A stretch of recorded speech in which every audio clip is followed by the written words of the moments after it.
on the book of Acts chapter 3 verse 1. I'm going to read from the Easy Translation. Acts chapter 3 verse 1. And if you could see now, the screen of your TV says, one day Peter and John went to the temple in Jerusalem. It was 3 o'clock in the afternoon. This was the time that everyone went to pray. This was the time that everyone went to pray. He said, there was a man who could not walk. He had never been able to walk.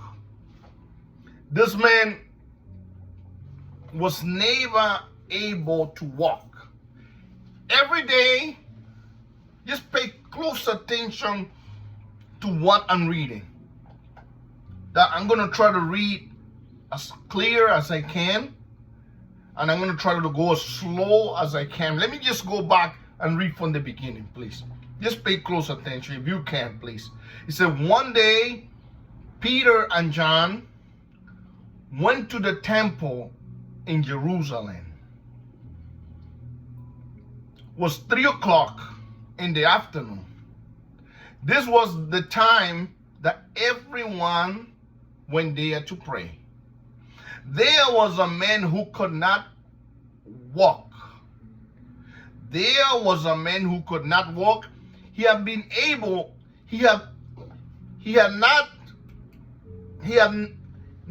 been able to walk. Every day, his friend put him at the gate of the temple.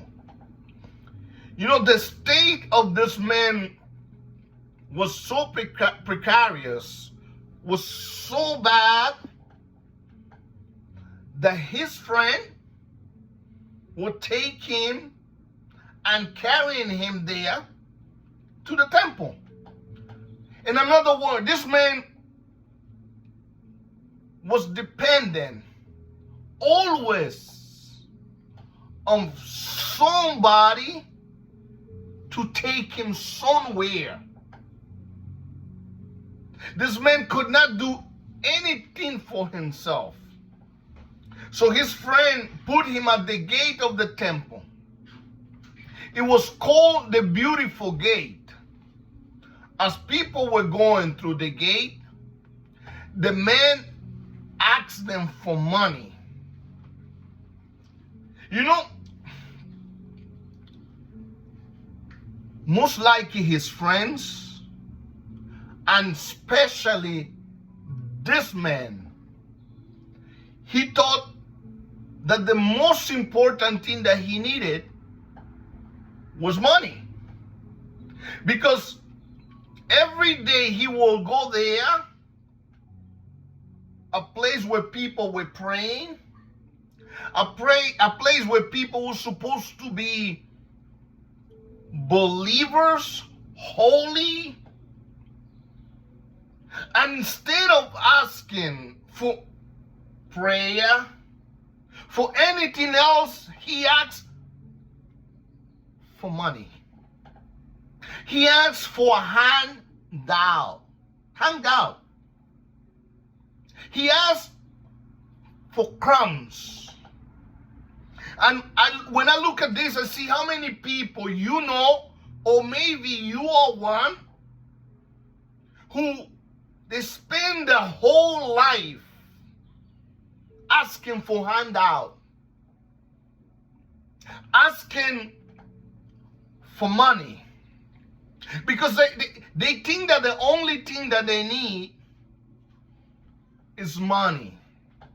And so this man would ask every day for money, and people gave him, otherwise he will never be there, because he was accustomed to be there every day. That means people were giving him. That means people who were believers, who were people who prayed felt sorry for him. So he knew that those are the kind of people who believe in God, who go to pray, who go to the temple, who go to church. Those are the people who are going to help me. Those are the people who are going to give me money because I need money. So every day he will go there. As you know, or maybe you are one of those people who you think, or you are one of those people who you think that giving people money will change your situation, not knowing that you're giving them a handout. And as long as you keep giving them money, the situation will never change. Because let me tell you something. People don't need handout. This man, he will ask for handout. He will ask for crumbs each and every day, and his situation never changed. If you want to give me something, you better ascend by God, because your money cannot change nothing. As this man will ask every day for money. I need money. He was getting crumbs because his situation never changed. He was getting handout. He was getting the leftovers. And then it showed people had good intention and feel sorry. Oh, I'm going to give you money for your situation to change.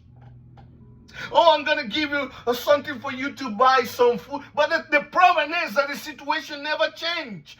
Like you keep trying to help somebody physically, that situation will never change. As the situation of this man never changed until one day. Until this man found another man that was conscious, that was aware, that was awake. Because when you are awake, when you're not sleeping, when you are aware, you know what people need. When you are sleeping, you give handout. When you are unconscious, you go along.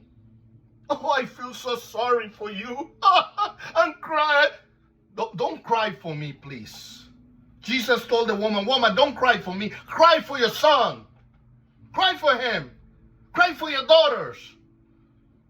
Don't cry for me. If you're not gonna make me aware, if you're not gonna wake me up, don't cry for me. I need somebody who's gonna wake me up. I need somebody who's gonna elbow me in the belly and say, wake up, you troublemaker. Wake up, you fool. Wake up, you. Wake up. That's what I need. I don't need nobody to come and hug me and say, please, keep it.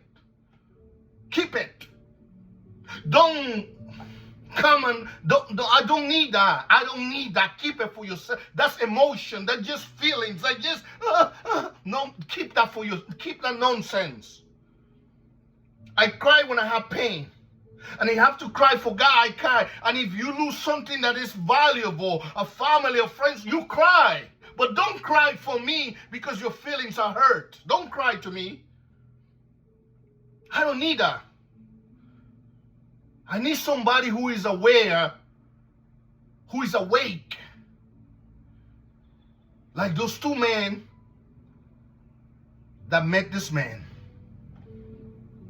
And I'm reading from Acts chapter 3, beginning from verse 1. So I say, Every day his friend will put him at the gate of the temple that it was called Beautiful Gate. As people were going through the gate, the men asked for money.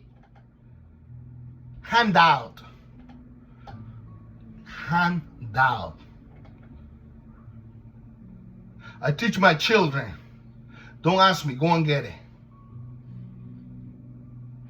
Get up and walk. I tell my children, you fall, you gotta get up and walk. I'm not gonna pick you up because if you don't get up and walk when I'm not there, nobody's gonna pick you up.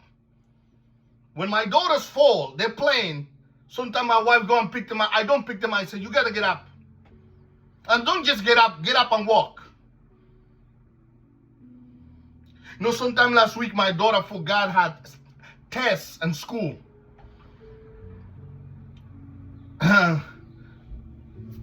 If it was because of me, I would not go ask a friend for another exam. I said, you go to school and then you face the consequence.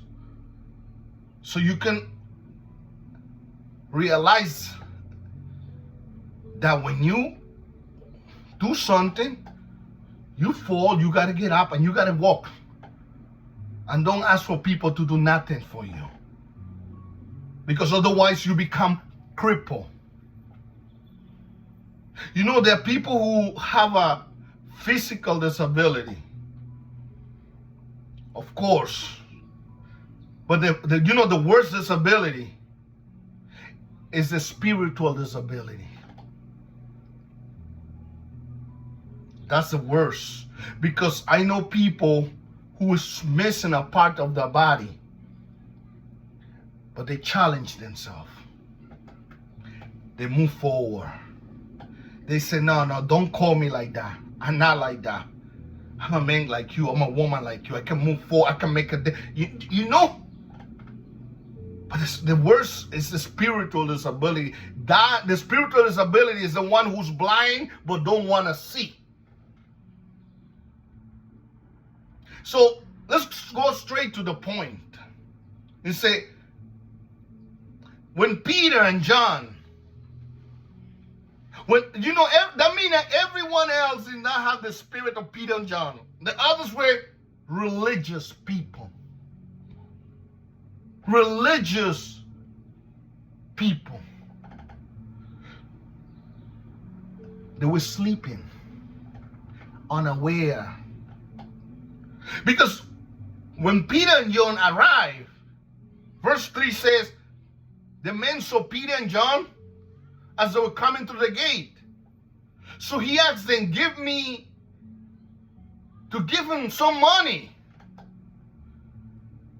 And Peter looked at him carefully, at the man, and so did John. Peter said to him, look at us. Look at us. The men looked at Peter and John.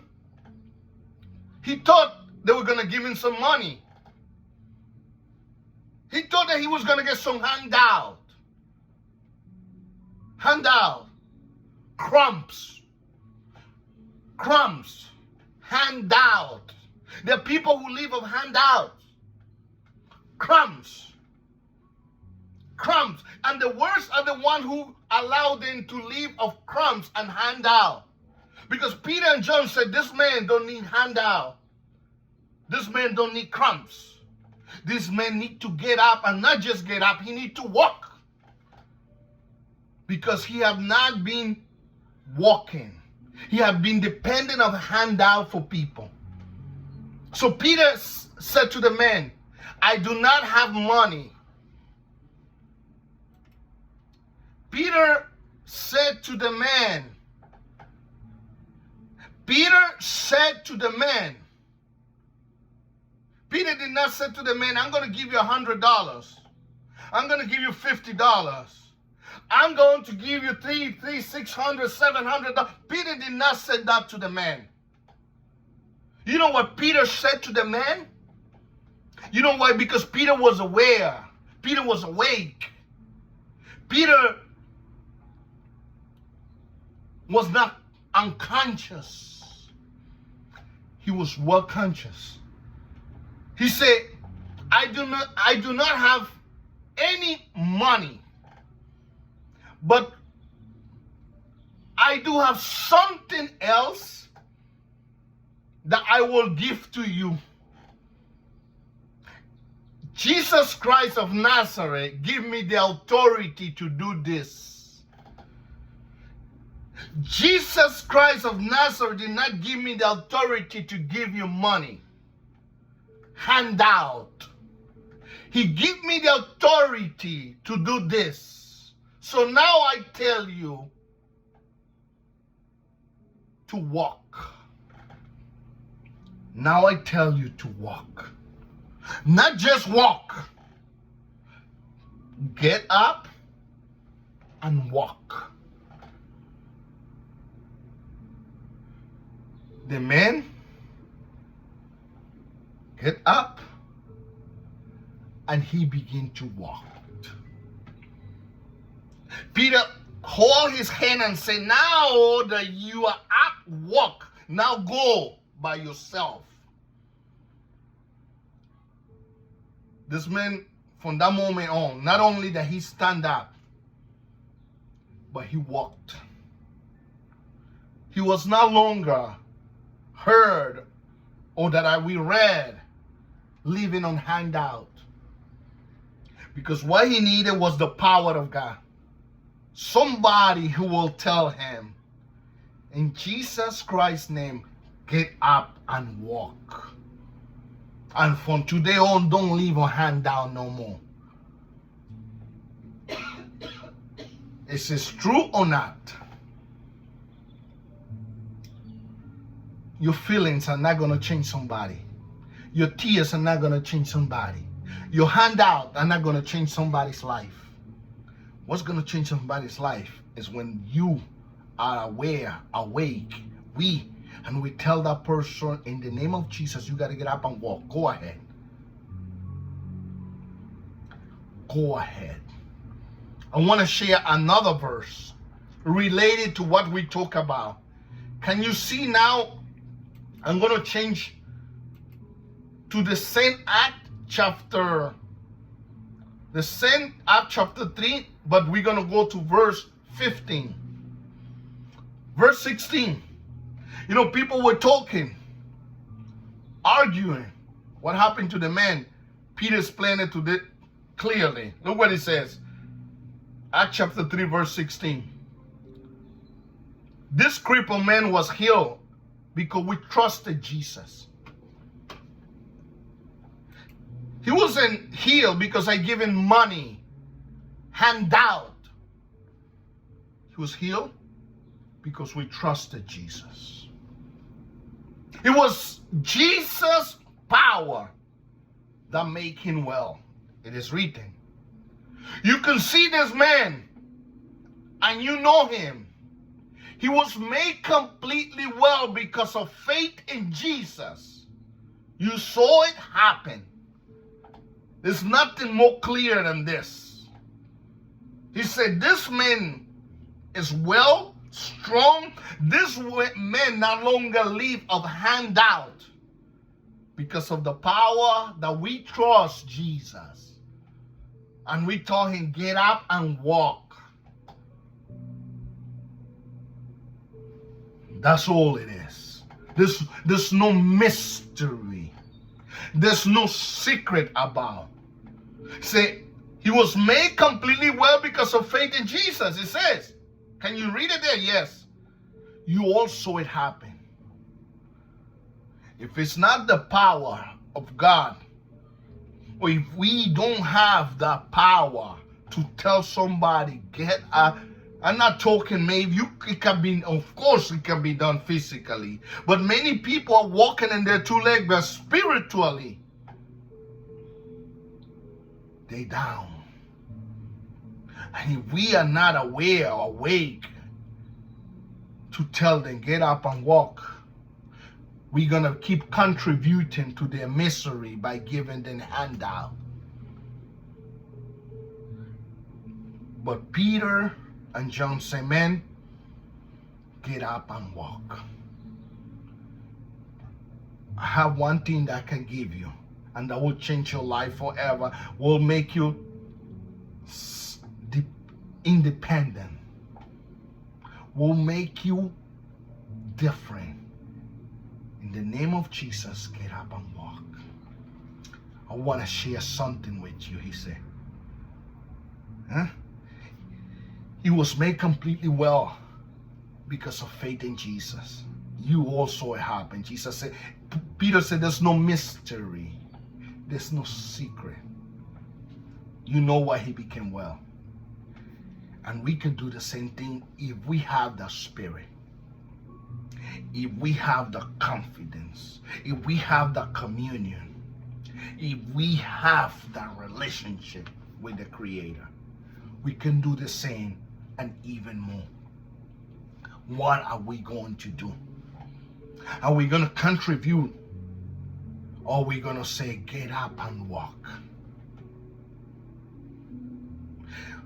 I remember some years ago, I had a family member in the hospital not doing good at all. And I got to the hospital and the person was crying and the doctors, and I said to him, they said to the person, what are you doing here? You need to pick up your things soon. You don't belong here. You got to go home. You got to go to your family. Get up, get up. Look at me like I was crazy. Look at me like I was losing. I said, no, what are you doing here? You belong home with your family. You got to hurry and go home with your family. So stop that nonsense of crying. Oh, I got this. Oh, I hurt. Stop that. Get ready. Prepare yourself so you can go home with your family. Oh, but you're so rough. You're so hard. That's what you need. You need somebody to say, oh, yes, it's hard. You might die. Oh, they said that you might not make it. What? Get yourself together and prepare yourself so you can go home with your family. Stop the nonsense. That's what people need. Peter said, what I have, I give. If we have that, then we can give. Because that's what people need. Hope. Not somebody to cry. Not somebody to tell, somebody to say, hope, get up. I know. You know, faith, as he says here, completely well because of faith in Jesus. Faith can be sometimes a little rough. Not sometimes, most of the time. But it is faith in Jesus that heal, that save, that deliver. So what are we going to do? Be encouraged.